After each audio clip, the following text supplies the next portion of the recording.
911, what's the location of your emergency? Dr. Spitler calling from 3104 Churchview Drive in Valparaiso. My daughter has no pulse. It's a drug overdose. Okay. I need somebody here fast. Okay, stay on the phone with me. We can no longer say that heroin is a problem in Porter County. It's not a problem. It's an epidemic. Here in this jail, over 95% of the inmates have substance abuse problems. And in the last 2 years, we've had over 250 911 calls relating to drug overdoses. Who's bringing heroin into Porter County are our own kids, our own young adults. They're going into the south side of Chicago, they're buying the heroin and bringing it back. The kids from Couch, Hebron, Chesterton, Portage, Valparaiso, throughout Porter County, they're the ones going to Chicago, bringing it back. And when you do heroin, it's a choice. And people need to understand that choices have consequences. And if they do heroin, two things are going to happen. They're either going to die or they're going to go to jail. My name is Herbert Steverson. I'm from Valparaiso, Indiana, and I'm currently incarcerated for Class D felony possession of a hypodermic needle. I was introduced to heroin through friends that I partied with. It started off socially using. It built from prescription pain medication abuse. Heroin is the most readily available drug, in my opinion and in my experience, in Porter County. Everybody knows somebody that can get it. I OD'd the first time driving around in a car with some friends, and luckily one of my friends was able to bring me back herself. The second time I OD'd, I fell out in my parents' bathroom. Ever since I was growing up, man, I was gonna be a baseball player. I was going to the league. It was my dream. It was number one on my list. Baseball was my first love until I did drugs for the first time. If I could go back in time to the first time that I shot up, I would probably tell on myself. I would probably tell my parents, alert my coaches, alert my people, hey, this guy needs help. My name is Christian Enyart. I went to Valparaiso High School. I've approximately been in jail about 17 times, in and out. I've been to the penitentiary, I've been to boys' schools, I've been to mental institutions, I've been all over the place. I was introduced to heroin when I was 17 years old by a woman. She had been introduced to painkillers, prescription medications, and she first introduced me to those with Vicodin and Percocets and all that. And then she brought around heroin, and I was interested. I was intrigued by that, and I was like, hey, I want to try that. And then push come to shove, and I was end up shooting up within 2 weeks. Like the sheriff said, it's an epidemic. It's taken over. Like I know people that when I was in high school, that I'd smoke weed with, and they'd be like, oh, I'd never do anything other than this. And half of them are dead now from heroin use, and the other half are still addicted right now.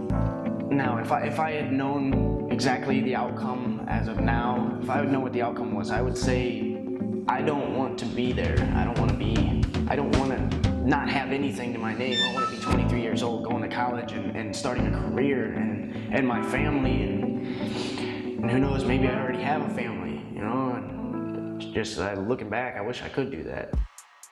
My name is Katie Hoekstra. I am 27 years old and I live in Valparaiso, Indiana. I've been arrested 8 times, all drug related.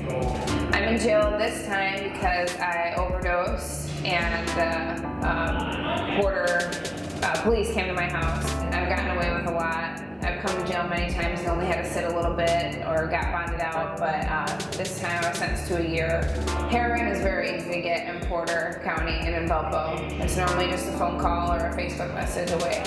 My daughter was the one who saved my life one time from one of my overdoses when she was 3. She got in my phone and called the neighbor and said, my mommy's sleeping and won't wake up. It was never in my plans when I was a child. I got really good grades, I was athletic, I was prom queen, I was that person who was driven to do something and be somebody in life, not sitting in Porter County jail, watching my children grow up over visiting screens and pictures. My name is Robert from Valparaiso. Started using heroin at the age of 21. I'm Bo. I'm from Valpo. I've been using drugs since I was 19. My name's Don. I'm from Portage, Indiana. I was 16 when I first started heroin. I'm Lindsay Stauffer. I graduated high school in 2009 from Valparaiso, and my drug of choice is heroin. My name is Brandon. I'm from Chesterton, Indiana, and I was 17 years old when I started using heroin. I'm Judy Fancher. I'm from Chesterton, and I was 15 when I first started using heroin. My name is Justin McChristian. I graduated from Wheeler High School in 2002. I'm from Valparaiso, Indiana. I started using heroin at 16 years old. My name's Tom. I'm from Valpo. Went to Valpo High School.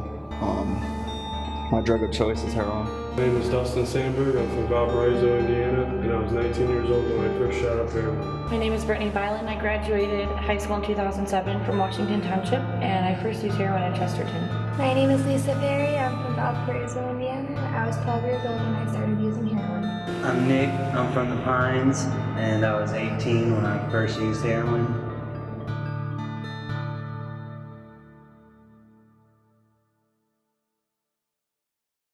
My name's Noah Beck. I live in South Haven here in Indiana. And my son Jared Noah Beck, died of an overdose of heroin. It's the worst thing in the world. I mean, to lose a child, you know, they're supposed to bury us. We're not supposed to bury them.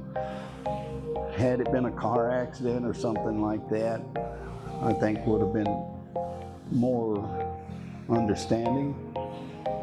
But knowing he was using drugs and knowing that there was a possibility that he could be one of the casualties in Porter County was horrible. The coroner said his time of death at approximately 10 p.m. I dropped him off at 2:30 that afternoon, and he was found the next day, which was my birthday. Not a day goes by that I don't think about him and what he would be now. You know, he'd be 34 years old now, and not a day goes by that I don't think about it. I am Phyllis Spittler. And I'm Man Spittler. Amanda died right here in our home. She died in our bathroom upstairs in the bathtub. She said she was going to go upstairs and she was going to take a warm bath and go to bed. And I knocked on the door and I screamed her name. I did this 3 times with no response, and then finally I opened the door and went in there. There were her drug works out on the countertop. Dr. Mazurik, a pulmonologist, a lung specialist, was in charge of her case. And I asked him, I said, why so much fluid in her lungs here? You can't get oxygen into someone's blood if the lungs are filling with water. And he said, uncertain cause unknown right now, but he says we've got other things to do before we can address that fully. So after a while, I looked across the table from him and I said, if this were your daughter, what would you do?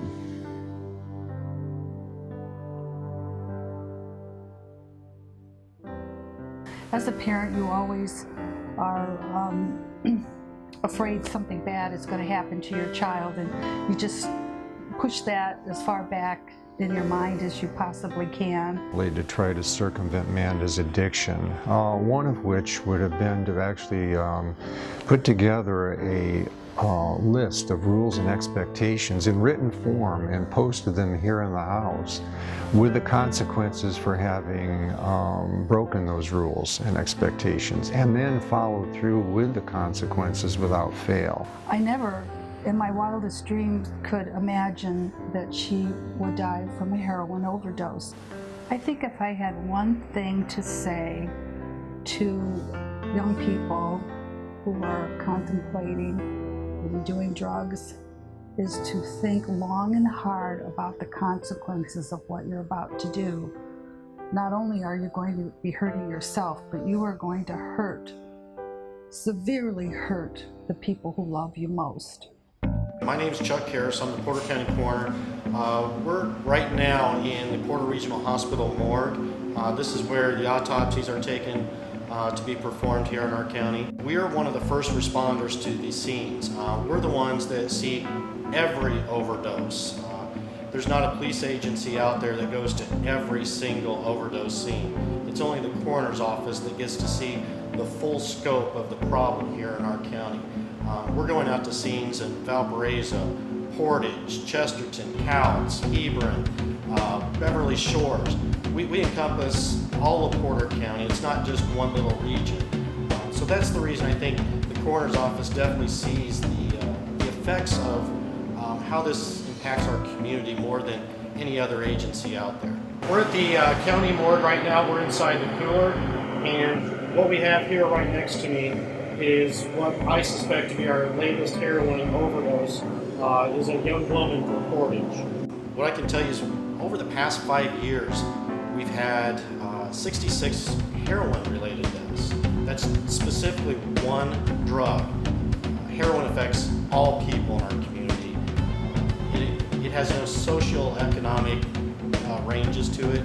It'll affect white people, black people, poor people, rich people, middle class. Every time we have one of these heroin or opiate-related deaths, I'm a family person. I've got a 13-year-old daughter and I've got a 9-year-old daughter. And every time that I go to one of these scenes, I'm always constantly reminded that, you know, this could be my kid laying on the table right here in front of us. Because as good of parents as we think that we are, this drug really affects everybody. 911. Okay, I have a friend here. She's overdosed. 911. I think I got an OD in the back. 911. I think my son might have OD. There's been an overdose. We have an overdose. Something wrong with my son. I don't know. I'm trying to get to the hospital. 911. Okay. My son is overdosing. 911. 911. What's the location of your emergency?